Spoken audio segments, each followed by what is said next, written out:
Të nderuar vëllezër, të nderuara motra, assalamu alaikum. Po fillojmë me kursin e ri për mësimin e leximit të Kuranit fesnik. E di që shumë kush nga ju mund të mendoj se mësimi i leximit të Kuranit është i rëndë. Mirë po, është shumë i lehtë. Nëse i ndisni mësimet e këtij kursi, do të bindeni plotësisht në atë që po ju a them.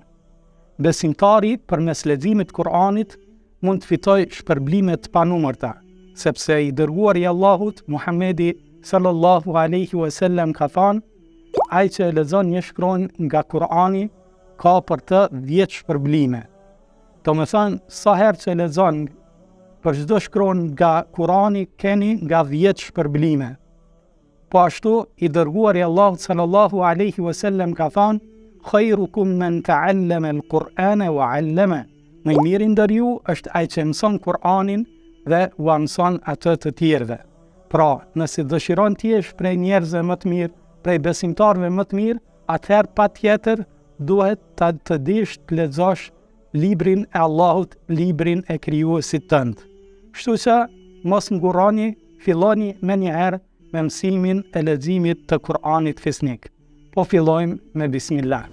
Alfabeti i gjuhës arabe përbëhet nga 28 shkronja dhe secila shkronjë e ka emrin e vet. Sikurse në anglisht që çdo shkronjë e ka emrin e vet, A, B, C, D, po ashtu edhe alfabeti i gjuhës arabe i ka, secila shkronjë ka emrin e vet, Alif, B, T e kështu me radhë. Të gjitha shkronjat e alfabetit arab janë bashkëtingëllore. Në arabisht ekzistojnë edhe 3 zanore të shkurtra ose vokale, mirë po ato nuk janë pjesë të alfabetit.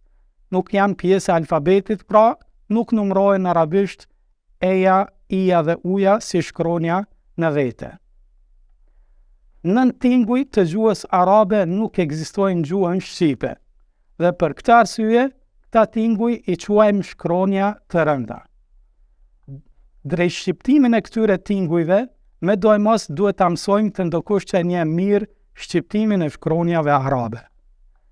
Leximi në gjuhën arabe, ndryshe nga shqipja, fillon nga ana e djathtë.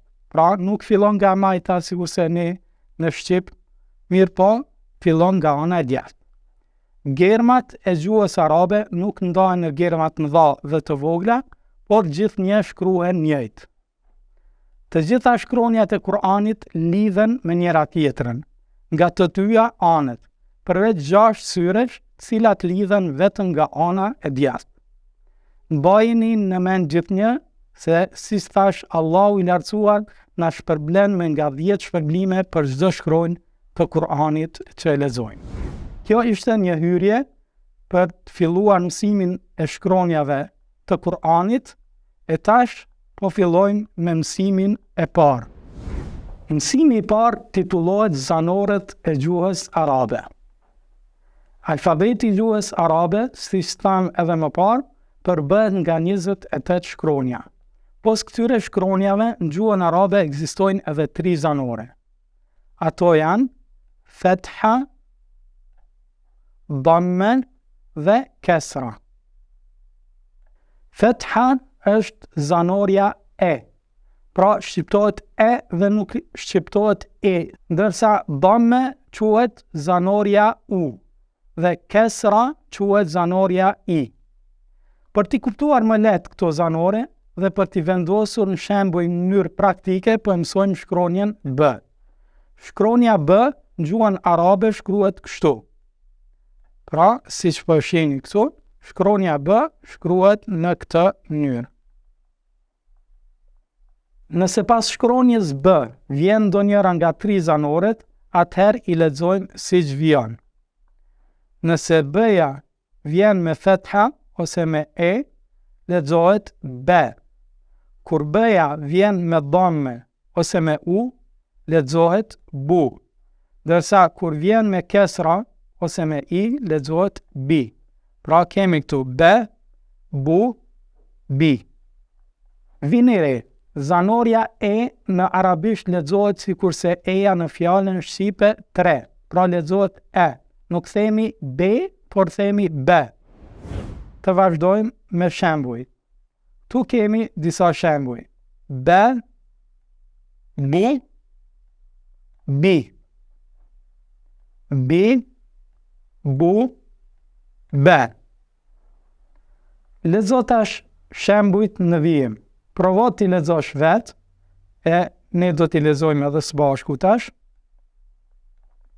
Bu, be, bi, bi, be, bu, be, bu, bi, be, bu, der, bi, be, der, bi, bu, bi, bi, be, bi, be, bu, bu, dhe shembulli I fundit, be, bi, be. Vini re, zanorja e pas shkronjave të rënda shqiptohet a. Këtë do ta mësojmë edhe një herë, do ta përmendim pra edhe një herë më vonë, kur të fillojmë të mësojmë shkronjat e rënda. Siç u përmend më parë, të gjitha shkronjat e Kur'anit lidhen me njëra tjetrën nga të dyja anët, përveç 6 prej tyre cilat lidhen vetëm nga ana e djathtë. Nga ky mësim kuptuam se si shkruhet shkronja B kur është e ndarë nga të tjerat, ndërsa në mësimin vijues do të mësojmë se si shkruhet kur ajo është e lidhur me shkronja të tjera, gjithsesi kur gjendet në fillim, mes ose në fund të një fjale, dhe pastaj vijojnë shkronjat e tjera. Kjo është e tëra për këtë mësim, shpresoj që e keni kuptuar. Allah ju ruajt, wassalamu alaikum. Ky kurs është I bazuar në librin Abëtarja Kur'anore, cilin mund ta gjeni falas në shumë librari islame ose ta shkarkoni si PDF në linkun e mëposhtëm.